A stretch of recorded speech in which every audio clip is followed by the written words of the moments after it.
नियम संख्या 4, सरकारी संरक्षण प्राप्त कंपनियों या फर्मों में रेल सेवकों के निकट रिश्तेदारों का नियोजन। इसका पहला भाग है, कोई रेल सेवक किसी कंपनी या फर्म में अपने कुटुंब के किसी सदस्य या नियोजन प्राप्त करने के लिए प्रत्यक्षता या अप्रत्यक्ष अपने पद का प्रभाव का प्रयोग नहीं करेगा। यदि आप रेलवे में हैं और आपका किसी अन्य कंपनियों या अन्य ठेकेदारों के साथ आपका रेलवे का जो भी सामान आता है या जाता है, या रेलवे की कोई ऐसी संस्था है जिससे कि रेलवे आपका प्रभाव उस पर पड़ेगा, तो आप उस प्रभाव का प्रयोग करते हुए अपने किसी भी निकट रिश्तेदार को उस पर नहीं लगाएंगे। मतलब कहने का कि यदि आप सरकारी पद पे हैं तो आप अपने सरकारी उसका पद का दुरुपयोग नहीं करेंगे कि अपने रिश्तेदारों को, 4 लोगों को इसमें नौकरी लगा दें, या बोले भाई ऐसा है ये काम कर लो, हमारे रिश्तेदार को लगा दें, नहीं तो हम आपका टेंडर नहीं पास करेंगे। मतलब कहने का ये जो आप प्रभाव है, इस प्रभाव का आप उपयोग नहीं करेंगे। यदि आप करते हैं तो नियम संख्या 4 के आप दोषी माने जाते हैं। नियम संख्या 4 के उपनियम 2 के खंड 1 में क्या बोला गया है, कोई भी सरकारी समूह का अधिकारी सरकार की पूर्व मंजूरी के बिना अपने पुत्र, पुत्री या अन्य आश्रितों को किसी ऐसी कंपनी या फर्म में जिसके साथ उसका शासकीय व्यवहार होता है, या किसी अन्य कंपनी या फर्म में जिसका सरकार के साथ शासकीय व्यवहार होता है, नियोजन स्वीकार करने की अनुज्ञा नहीं देगा। यदि आप रेल कर्मचारी हैं और आपका किसी दूसरी कंपनी के साथ आपका लेन देन चलता है, टेंडर चलता है, या कंपनी सामान आता है, या अन्य किसी भी प्रकार का आपके शासकीय व्यवहार होता है उस कंपनी के साथ, तो आपके निकट पुत्र, पुत्री, अन्य आश्रित आप उनको वहाँ पर काम करने के लिए नहीं बोलेंगे, आप अनुमति नहीं देंगे। क्यों? क्योंकि यदि आप अनुमति देते हैं, आपका बेटा वहाँ पर उस फर्म में काम करता है, तो वो आपके आपका प्रभाव उस पर पड़ेगा और उससे आपका लेन देन जो आपका होगा कि लगेगा कि साहब आप साहब तभी हुए, मतलब कि आपका जो है उस पर प्रभाव पड़ेगा। आप उस पर उसका टेंडर पास करने के लिए या अन्य जो भी उसको सुविधाएं आपको देनी पड़ सकती हैं और आपका प्रभाव पड़ेगा, इसलिए आपको उसमें नहीं करना है। ठीक है। लेकिन यदि वो मंजूरी मिल जाती है, आप जो है उच्च अधिकारियों से या जो जैसे भी है, आप यदि मंजूरी आपको मिल जाती है तो कोई दिक्कत नहीं है। लेकिन यदि उसने नोटिफिकेशन निकाला, ठीक है, आप वहाँ पे अप्लाई करते हैं, अप्लाई करने के एनओसी ले लेते हैं, कोई दिक्कत नहीं है। मतलब सरकार का या आपके उच्च अधिकारियों को आपने सूचित कर दिया है, उनसे एनओसी ले लिया है, तब कर सकते हैं। मतलब आप अपनी तरफ से नहीं बोलेंगे बेटा वहाँ पे जाओ, वहाँ पे काम करो। हाँ, आप उसको नहीं बोलेंगे काम करने के लिए उस फर्म में, क्योंकि उसमें आपका प्रभाव पड़ेगा। नियम संख्या 4 के उपनियम 2 के खंड 2 में बोला गया है कि जैसे ही रेल सेवक की जानकारी मिले कि उसके कुटुंब के किसी सदस्य ने किसी कंपनी या फर्म में नियोजन स्वीकार कर लिया है, वैसे वह इसकी स्वीकृति सरकार को सूचित करेगा और यह भी सूचित करेगा कभी उस कंपनी या फर्म से उसका कोई शासकीय व्यवहार है या था। मतलब आपके किसी पुत्र ने, पुत्री ने या आश्रित ने, यदि आपके जो फर्म है या जो कंपनी है जिसके साथ आपका शासकीय व्यवहार होता है या होता था, आप सरकार को सूचित करेंगे कि मेरे पुत्र, पुत्री, आश्रित ने इस कंपनी को ज्वाइन कर लिया है, ताकि ये तो आप उस वहाँ से हट जाएं, जो काम फर्म देख रही है आप वहाँ से हट जाएं, क्योंकि आपका वो प्रभाव उस पर पड़ेगा। ठीक है। मतलब कहने का नियम संख्या 4 ये बोलता है कि आप अपना प्रभाव किसी दूसरी कंपनी में जिसके साथ आपका शासकीय व्यवहार होता है, शासकीय लेन देन होता है, टेंडर होते हैं, या अन्य जो भी इस तरह क्रियाकलाप दूसरी कंपनी या फर्मों के साथ होता है, आप अपने रिश्तेदार या पुत्र या पुत्री आश्रित को किसी को भी वहाँ पर नौकरी के लिए नहीं बोलेंगे। यदि नौकरी लग भी जाती तो आप सरकार को सूचित करेंगे और एनओसी प्राप्त करेंगे कि सर मतलब हमारे इसमें जो है हमारे पुत्र ने यहाँ पे किया और इस कंपनी के साथ हमारे लेन देन चल रहा है, तो जो भी उच्चाधिकारी निर्णय लेंगे वो आपको मानना पड़ेगा। नियम 3, कोई भी रेल सेवक अपने पदीय कर्तव्य के निर्वहन में किसी ऐसी कंपनी या फर्म या किसी अन्य व्यक्ति से ऐसे किसी व्यवहार से कोई व्यवहार नहीं, किसी विषय में कोई व्यवहार या उससे कोई संविदा नहीं करेगा, उसकी मंजूरी नहीं देगा जिसके अधीन उसके कुटुंब का कोई सदस्य या उसका कंपनी या फर्म में या उसे व्यक्ति के अधीन नियोजित या उसके कुटुंब के किसी सदस्य का किसी विषय या संविदा में किसी अन्य प्रकार का कोई हित है और रेल सेवक ऐसा प्रत्येक विषय या संविदा अपने शासकीय वरिष्ठ को निर्देशित करेगा और तत्पश्चात ऐसे विषय या संविदा का निपटारा ऐसे अधिकारी या प्राधिकार के अनुदेशों के अनुसार करेगा। मतलब कोई भी, मैंने बोला ना, नियम संख्या 4 में पूरा यही है कि आप किसी से व्यवहार नहीं करेंगे, आप किसी को नौकरी नहीं लगाएंगे। ठीक है, मतलब कहने का ये हुआ कि सरकारी संरक्षण प्राप्त कंपनियों या फर्मों में रेल सेवक निकट रिश्तेदार और नातेदारों का नियोजन आप अपने पुत्र पुत्री आश्रित निकट रिश्तेदार जो भी आपके हैं, आप उनको उस फर्म के साथ व्यवहार नहीं करेंगे या उनको नौकरी पर नहीं लगाएंगे जहाँ पर कि आपका प्रभाव हो या जहाँ पर आप उनकी नौकरी लगी है, यहाँ पर उनका काम कर रहे हैं या उनकी कंपनी है, उनको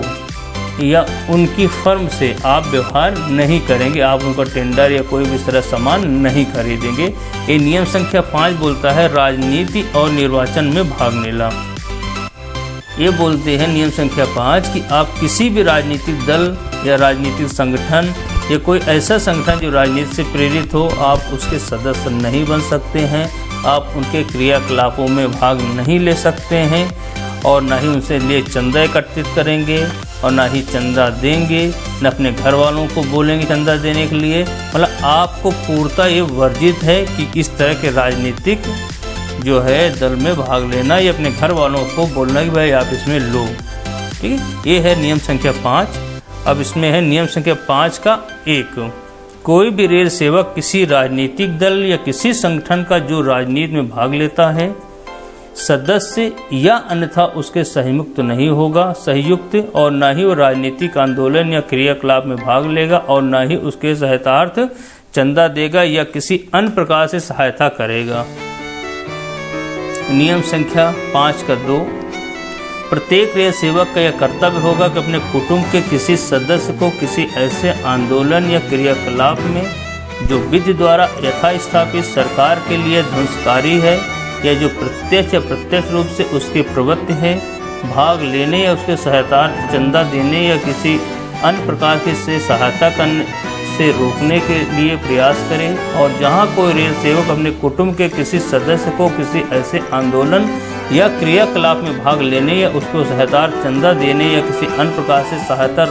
करने से रोकने में असमर्थ है, तो वहाँ सरकार को इस ऐसे की रिपोर्ट देगा। मतलब कहने का अपना तो चंदा देना नहीं है और अपने परिवार के सदस्यों को भी चंदा देने से रोकना है और उनकी राजनीतिक दल में भाग लेने से रोकना है। यदि नहीं आप रोक पाते हो तो आप इस आशय की रिपोर्ट सरकार को दोगे कि हमारा ये नाते रिश्तेदार या हमारा दोस्त भाई, मतलब आपके निकट संबंधी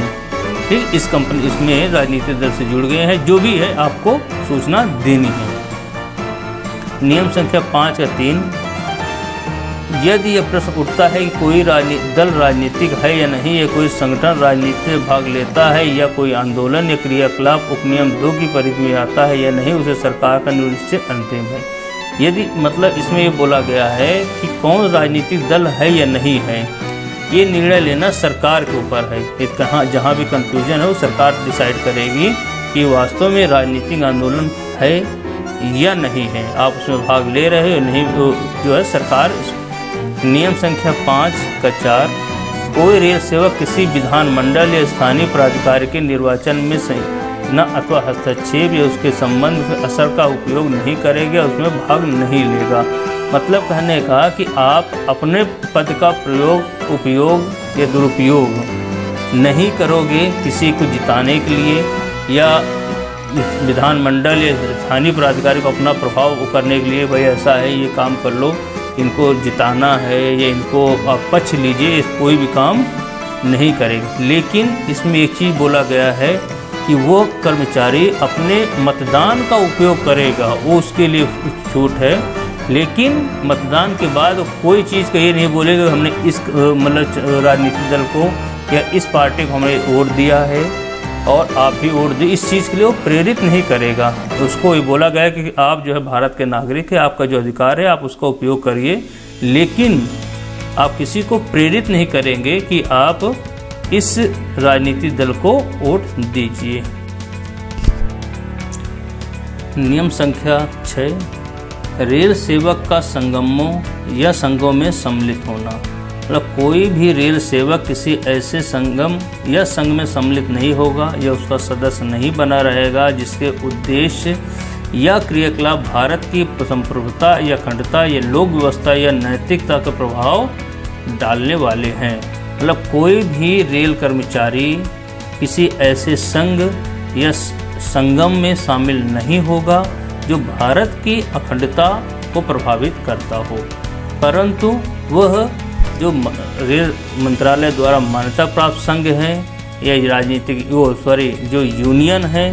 उनका सदस्य बन सकता है। इसके लिए कोई वो नहीं है। ये लिखा गया है कि जो भी इस तरह के हो सदस्य, मतलब यूनियन हो या एसोसिएशंस है जो रेलवे के हैं, रेलवे कर्मचारियों के लिए बनाए गए हैं, उसमें वो शामिल हो सकता है। नियम संख्या 7, प्रदर्शन। कोई भी रेल सेवक कोई ऐसा प्रदर्शन नहीं करेगा या उसमें भाग नहीं लेगा जो भारत की प्रभुता और अखंडता,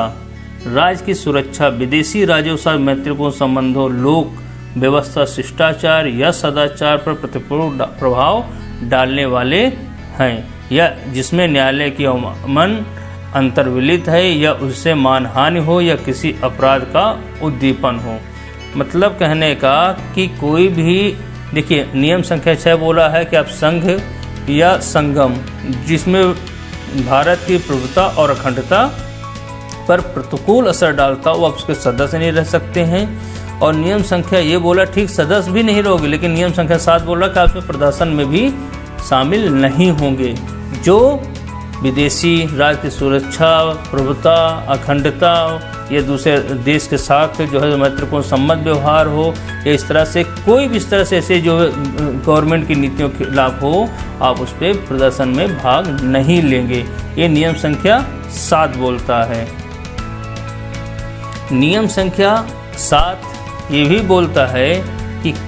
जो ट्रेड यूनियंस हैं या जो एसोसिएशंस है उनको ये बोला गया है कि लंच के समय, आधा घंटे की लंच होता है, उसमें वो शांतिपूर्ण तरीके से प्रदर्शन कर सकते हैं। जो आपके यूनियंस है, एसोसिएशन, इसी समय आप लोग देखा होगा, इसी वजह से वो किसके समय, लंच के समय ही प्रदर्शन करते हैं शांतिपूर्ण तरीके से। ये जो है नियम संख्या 7 में इसको बताया गया है कि कोई भी यूनियन, देखिए यदि भोजन अवकाश के दौरान कोई किसी भी प्रकार से कार्यालय आने या जाने के मार्ग में किसी भी तरीके से व्यवधान डाले बिना शांतिपूर्ण और व्यवस्थित बैठकें या प्रदर्शन आयोजित किए जाते हैं, तो ऐसी बैठकें या प्रदर्शन आयोजित करने में कोई आपत्ति नहीं होगी और ना ही उसमें भाग लेने वाले कर्मचारियों पर इस कारण से अनुशासनात्मक कार्रवाई की जाएगी। यही स्थित कार्य के प्रारंभ करने से पूर्व आधे घंटे की मध्यावधि के दौरान और कार्य समाप्त के आधे घंटे के बाद, कार्य समय समाप्त के आधे घंटे के बाद मध्यावधि के दौरान शांतिपूर्ण और व्यवस्थित बैठक और प्रदर्शन संबंध में लागू होंगे। मतलब कहने का कि आधा घंटा जो लंच के समय होता है या आधे घंटे के पूर्व या बाद में ये शांतिपूर्ण तरीके से कर सकते हैं, इसमें अनुशासनात्मक कार्रवाई नहीं होगी, लेकिन कार्य में बाधा नहीं पड़नी चाहिए। प्रदर्शन, बैठकें और जुलूस जो व्यवस्थित और शांतिपूर्ण हो और कार्यालय परिसर के बाहर तथा कार्य समय से भिन्न आयोजित किए जाएंगे, व्यवधान नहीं डाला जाना चाहिए। कार्य के समय बिल्ली पहनने में व्यवधान नहीं डालना चाहिए जब तक कि बिल्लों पर ऐसे लेख या नारे न लिखे हो जो भारत की संप्रभुता, अखंडता, राष्ट्र की सुरक्षा, विदेशी राष्ट्रों के साथ मैत्रीपूर्ण संबंधों, सार्वजनिक व्यवस्था, शालीनता इन पर जो है प्रभाव न पड़े। मतलब कहने का नियम संख्या 7 आपको छूट देता है कि आप शांतिपूर्ण तरीके से प्रदर्शन कर सकते हो। क्या 8 प्रेस तथा अन्य मीडिया के संबंध में 8 का 1 है, कोई भी रेल कर्मचारी सरकार की पूर्व मंजूरी के बिना किसी समाचार पत्र या कोई अन्य आवधिक प्रकाशन या इलेक्ट्रॉनिक मीडिया का पूर्णतः या अंशतः स्वामित्व या संचालन या संपादन अथवा प्रबंधन व्यवस्था में भाग नहीं लेगा। मतलब कोई भी कर्मचारी किसी भी प्रेस मीडिया में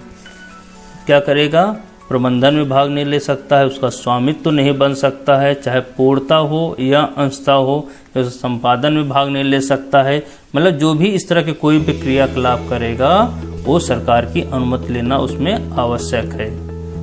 2 बोलता है, 2 लिखा हुआ है, यदि कोई रेल कर्मचारी अपनी सरकारी ड्यूटी के वास्तविक कार्यकलाप के दौरान कोई पुस्तक प्रकाशित करता है या जन प्रचार माध्यम से भाग लेता है तो उस पर उप नियम 1 कि कोई भी मद लागू नहीं होता है। यदि आपको बोला जाता है भाई हाँ पुस्तक प्रकाशित करनी है, आप एक कोई पुस्तक लिखिए, मतलब इस तरह से उसके सरकारी ड्यूटी के लिए ही कोई इस तरह के कार्य बोला जाता है तो आप पुस्तक लिख सकते हैं, पुस्तक को प्रकाशित करवा सकते हैं, क्योंकि पूर्णतः ये अनुमति मिल चुकी है, इसका मतलब ये है। लेकिन नियम संख्या 8(3) क्या बोलता है कि इस तरह के जो भी रेल कर्मचारी पुस्तक प्रकाशित करते हैं या जन प्रचार के माध्यम से बोलते हैं, उसमें जरूर लिखा होना चाहिए कि यह विचार जो है मेरे या लेखक के निजी विचार हैं, सरकारी विचार नहीं है। 8(3) को बोलता है, यदि कोई रेल कर्मचारी पुस्तक प्रकाशित करता है या जन प्रचार माध्यम से भाग लेता है तो उसे सदा ही स्पष्ट करना होगा कि उसके द्वारा व्यक्त किए गए विचार उसके अपने हैं, न कि सरकार। नियम संख्या 9, सरकार की आलोचना। कोई भी रेल सेवक किसी भी रेडियो प्रसारण, किसी भी इलेक्ट्रॉनिक संचार के माध्यम से प्रसारण में अपने नाम से या अनाम से या छंद नाम से या किसी अन्य व्यक्ति के नाम से प्रकाशित किसी दस्तावेज में या प्रेस को किसी संरचना में या किसी सार्वजनिक अभिव्यक्ति में तत्व में कोई भी व्यक्ति में ऐसी राय नहीं देगा। कैसी राय? जिसके परिणाम स्वरूप केंद्रीय सरकार या किसी राज्य सरकार की किसी चालू या नई नीति कार्रवाई के प्रति आलोचना होती है। 9(2) जिससे केंद्रीय सरकार और किसी राज्य सरकार के आपसी संबंधों में कोई उलझन पैदा होती हो। तीसरा पॉइंट है इसका, जिससे केंद्रीय सरकार और किसी विदेशी सरकार के मतलब कहने का कि कोई भी रेल कर्मचारी सरकार की आलोचना नहीं करेगा अपने नाम से या किसी फर्जी नाम से या किसी दूसरे के नाम से, चाहे इलेक्ट्रॉनिक मीडिया हो, चाहे प्रेस मीडिया हो, रेडियो हो, किसी भी तरह से सरकार की आलोचना नहीं करेगा, जिससे कि केंद्र राज्य के बीच में, राज्य के बीच में या केंद्र के ही दूसरे विभागों के मध्य में या केंद्र या विदेश इस सरकार के मध्य किसी भी तरह से तनाव होता है या उनके उस पे ऐसा लगता है कि इन्होंने गलत जो है बयान दे दिया है, ये सरकार की आलोचना मानी जाएगी और अनुशासनात्मक कार्रवाई की जाएगी। मतलब नियम संख्या 9 जो बोलता है कि कोई भी सरकार की आलोचना नहीं करेगा। इसमें एक चीज जो बोला, जो आपके PRO होते हैं उनको क्या अपनी बात रखनी पड़ती है, वो अपनी बात अपनी नहीं रखते हैं, वो सरकार का पक्ष या जिस संस्था के लिए काम करते हैं उस संस्था की बात रखते हैं। इसके लिए इसमें बोला गया है,